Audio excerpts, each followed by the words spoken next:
Alors, j'avais sorti mon petit carnet parce que j'avais vu les chiffres de la préfecture. On m'avait dit que vous étiez quelques dizaines. Alors, je m'apprêtais à prendre les noms pour vous inviter à dîner. Mais je me demande si on ne nous a pas menti. Je ne vous parlerai pas aujourd'hui de mon coq. Vous savez que depuis qu'il est poussin, j'ai l'aile comme une poule. Il continue à me donner des œufs. Il continue à chanter. Alors, je lui ai lu en boucle l'abécédaire de Monsieur Payon. Et c'est toujours un coq et pas encore une poule.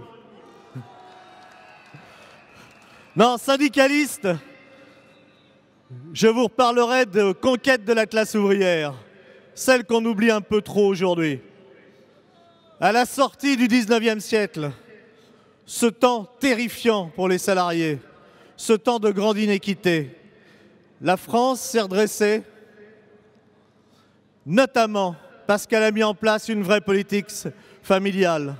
Je pense à des socio-chrétiens comme Albert Domin, qui ont lutté contre le travail des enfants, contre le travail de nuit des femmes, pour que les mères puissent élever leurs enfants.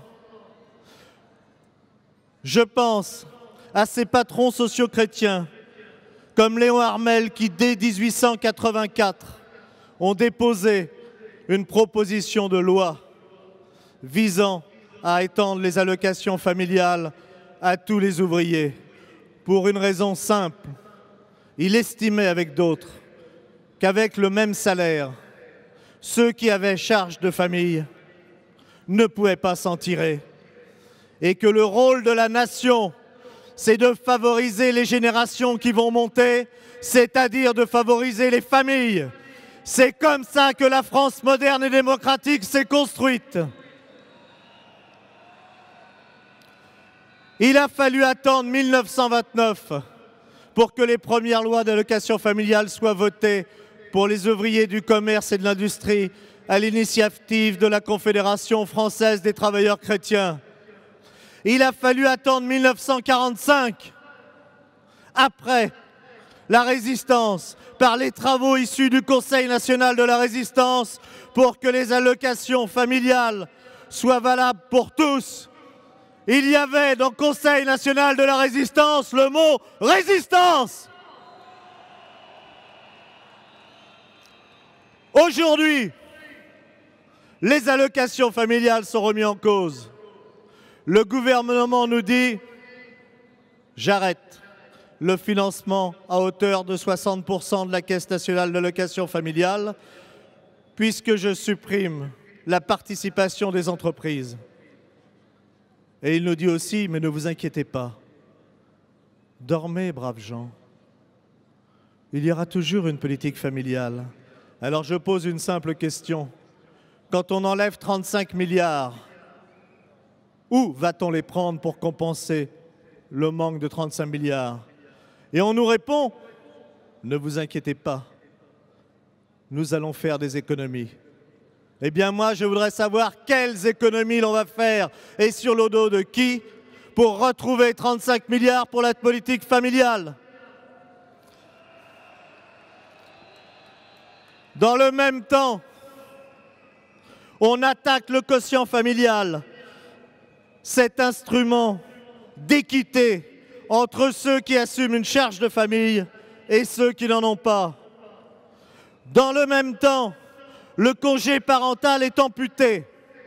L'État décide à la place des couples qui devra prendre un congé parental ou qui n'en prendra pas.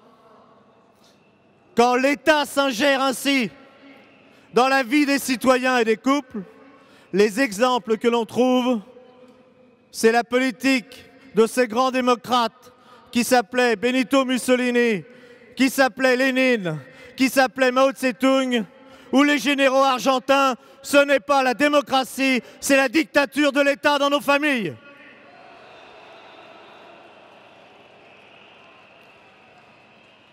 Enfin, on est en train d'avancer l'individualisation des impôts, comme me le disait une amie suédoise, qui l'a subi pendant des années chez elle, parce qu'ils étaient 5 enfants. Sa mère ne travaillait pas, son père travaillait. Avec l'individualisation de l'impôt, le revenu de la famille était amputé de 75%. 75% sur celui qui travaillait, parce que certains considèrent qu'être mère ou père de famille, ce n'est pas un travail.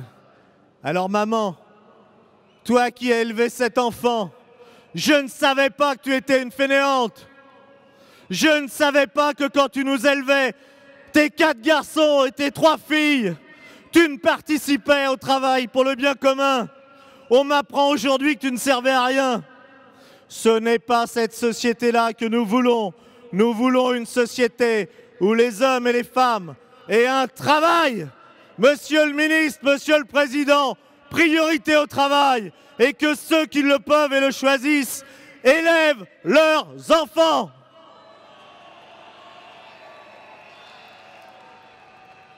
Enfin, Monsieur Valls, vous qui nous avez dit que la République était en danger, eh bien, Monsieur le ministre, quand des centaines de milliers de personnes, des centaines de milliers de citoyens s'engagent dans la vie de la cité, alors c'est la démocratie qui vit, c'est la République qui s'affirme, et si vous n'y croyez pas, alors soyez républicains, faites un référendum.